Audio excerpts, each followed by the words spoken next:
What's going on, everybody? Victory Gaming here, and today I'm going to be reviewing Middle-earth: Shadow of Mordor. Now, I'm going to be honest with you guys, I was a bit nervous when I first bought this game.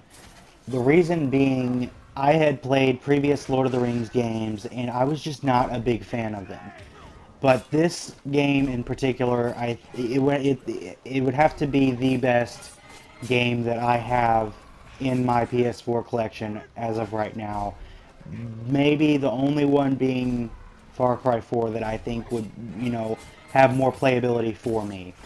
But if I was to best describe this game to someone who has never played it or heard of it, I would have to say it is kind of Lord of the Rings meets Arkham City and Assassin's Creed. I mean, there are many influences in this game, one of which being The Witcher. There are a lot of different influences in this game.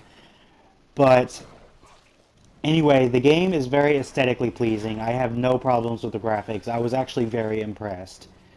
The story takes place before the events of the Fellowship of the Ring movie, where you play as Talion, and who was previously a ranger of the Black Gate, and he kind of takes revenge from against the Black Hand, who is Sauron's highest captain. And in the game, you have kind of a leaderboard of Orc or Uruk-hai captains, which is constantly changing. Or some of the captains get stronger as they go along, which really makes the game, I mean, in my opinion, which really made it addicting and really gave me that feeling like I really wanted to take certain captains down more than others.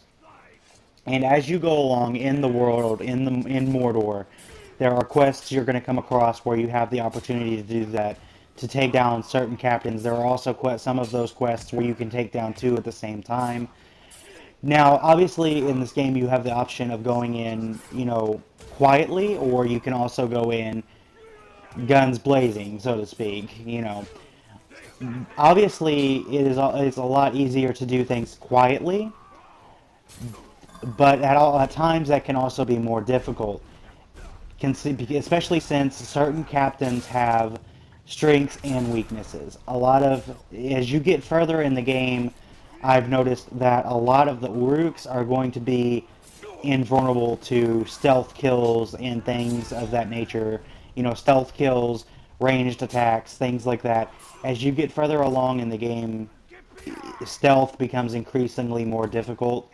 But at the same time, going in loudly is also very difficult.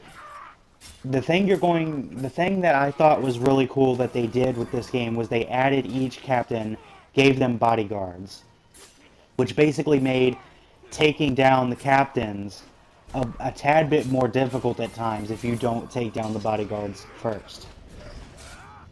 Now I'm going to go ahead and get into the negatives, the things that I wasn't too big of a fan of in this game. And the first being, you can kill captains, but at certain times they will actually revive, and they will come back and fight against you later after you killed them.